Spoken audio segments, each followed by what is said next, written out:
Larger flats in mature estates were the most popular for the August BTO sales exercise.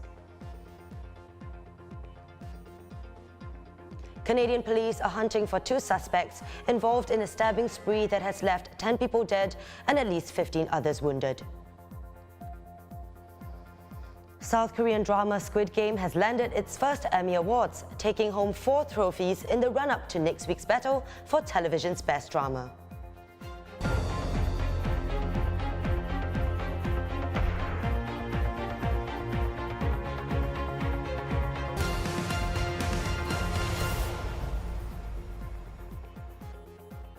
Hello, you're watching The Big Story with me, CHANGI.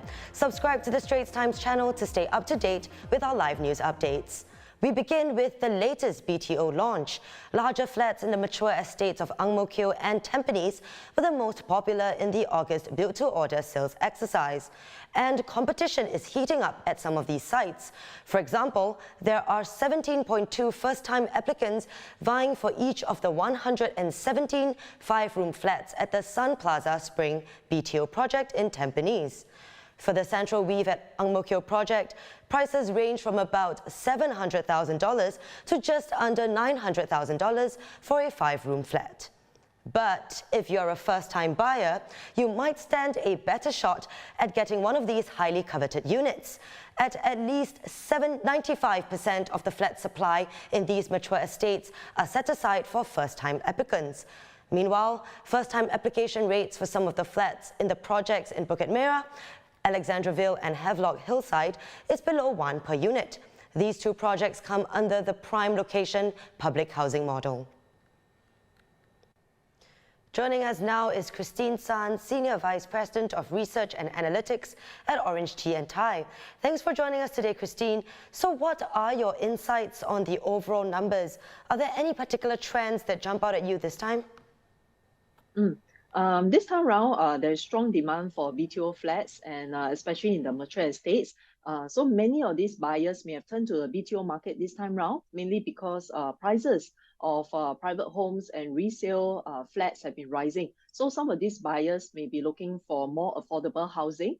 And we have also noticed that over the past few months, there are not many new private condominiums that have been launched, especially in the suburban area. So this could be a reason why cash-strapped buyers or those who want more housing option, they will choose the flats in the BTO market. And the other observation that we have is that demand seems to be stronger in some of the mature estates, for example, like Ang Mo Kio and Tampines, mainly because these are mature estates surrounded by ample amenities, and they're also very near a few MRT stations. And we have also noticed that for Tampines, the subscription is one of the highest, mainly because well, it could be because they have one of the shortest completion time of around 36 months. And we have also noticed that 5-room flats are very popular for this BTO exercise. One of the reasons could be because there are not many 5-room flats that have been launched over the past few BTO launches, especially in the mature estates. So then I'm wondering, what's your take then on the prime location public housing, and how do you think it affected demand and consequently prices of BTOs, especially the very popular and oversubscribed ones? For the PLH model flats, overall, I would still think that they are very attractive because they are still oversubscribed. But as anticipated, the subscription rate was not as high as the first 2 launches. Well, perhaps the pool of buyers have already shrunk because many people who have already bought over the last few launches. And the other reason for the lower subscription could also be because of the longer MOP and more stringent selling criteria. So some of the buyers who may not want to wait that long, perhaps they want to sell their flats immediately after MOP, they will prefer other options in the other mature estates because they'll be completed about the same time, but they only have a 5-year MOP. So therefore, they'll be able to sell the flats earlier than those who bought PLH model flats. And moving away from BTO specifically, a recent phenomenon has been the rise of the $1 million HDB flat. Do you think there will be more and more of such flats? And what do you think is driving these prices up? Yes, this year we are expecting a record number of flats to reach the $1 million mark as well. So it's possible that as we move forward, there'll be more $1 million flat transactions. I think one of the reasons could be because there'll be more flats that will reach MOP, especially those in the mature estates. So these are the flats that are likely to command $1 million. And as well as some buyers, they will continue to feel that $1 million flats are considered affordable, mainly because of their location and size. So for example, if we compare a similar size unit, for example, the median price of a 3-bedroom unit, new condominium in the downtown area, it can easily cost you around $3 million. And a similar size unit in the city fringe can also cost you about 2.5 million. And if we are looking at a new suburban condominium, right now the median price is about 1.8 million. So for these people to pay $1 million for a large size flat that is near the city fringe or near downtown area, to them is value for money and is still very affordable. So it does boil down to location at the end of the day then. Thank you so much for your time, Christine. This has been Senior Vice President of Research and Analytics at Orange Tea and Thai, Christine Sun. And in another sign that things are slowly returning to normal, Changi Airport's Terminal 2 will be partially reopening for the first time after a break of more than 2 years. Come October, all of Singapore Airlines flights to Southeast Asian destinations will depart from Terminal 2. Travellers can look forward to a freshly designed terminal with plenty of automation.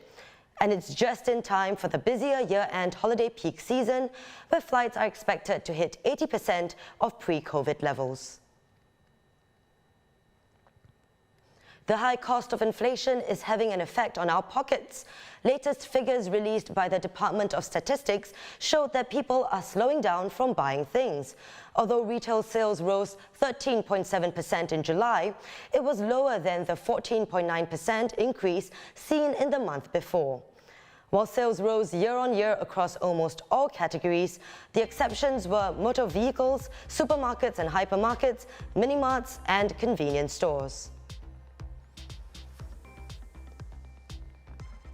And good news if you are a parent with young kids. Children up to 6 years old will receive a $200 top-up in their child development account from Thursday onwards.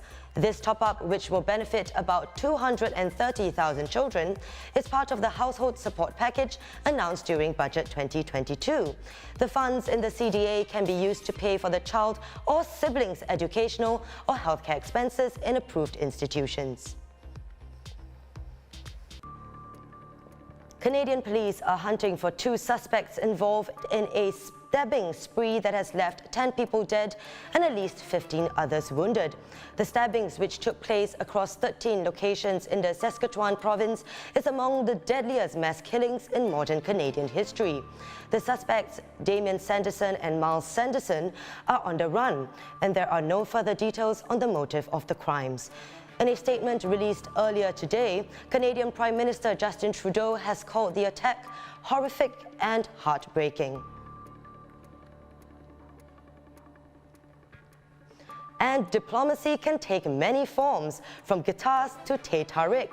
On his first trip to Malaysia in his current capacity, Deputy Prime Minister Lawrence Wong met up with Malaysian Minister of Finance Tengku Zafrul Aziz and had some teh tarik and played on guitars from both sides of the causeway. He will have an audience with Malaysia's King Sultan Abdullah Sultan Abdul Shah and meet Prime Minister Ismail Sabri Yaakob during the course of his 4-day visit. Speaking of Malaysia, Malaysia's former Prime Minister Najib Razak has been admitted to hospital. He is currently receiving treatment at Hospital Kuala Lumpur and is in stable condition, with no details of his ailment having been made public. However, some sources are reporting that Najib, who is currently serving a jail term for a corruption case related to 1MDB, is reportedly suffering from intestinal bleeding.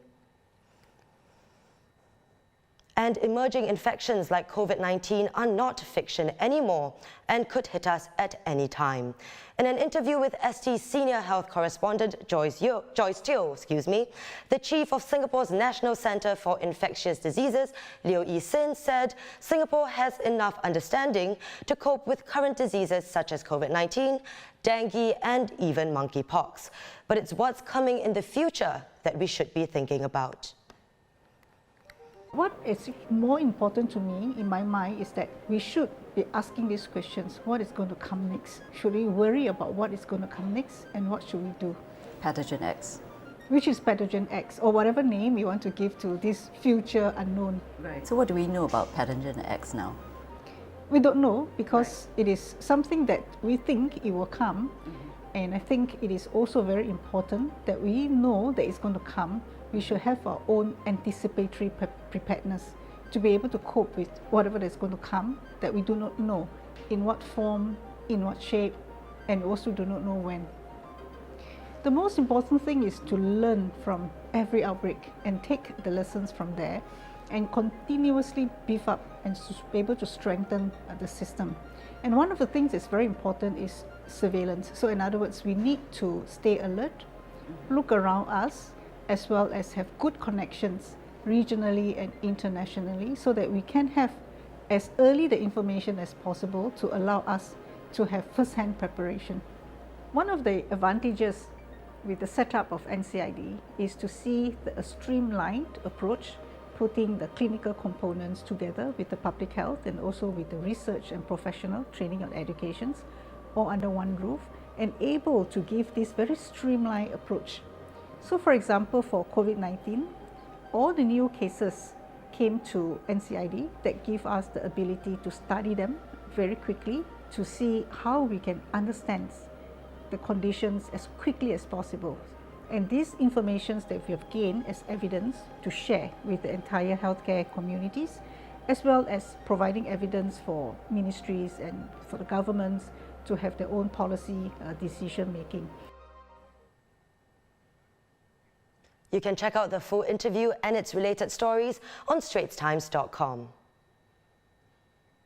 And moving on to entertainment news, Netflix series Squid Game continues to make history. Actress Lim Yu-mi has won the Outstanding Guest Actress in a Drama Series at the Creative Arts Emmy, making her the first South Korean actress to win in that category.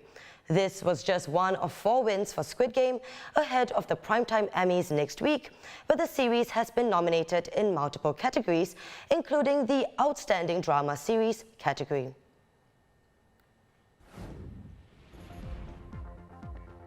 Now those are our top stories. Visit straitstimes.com for more news and our YouTube channel for more videos.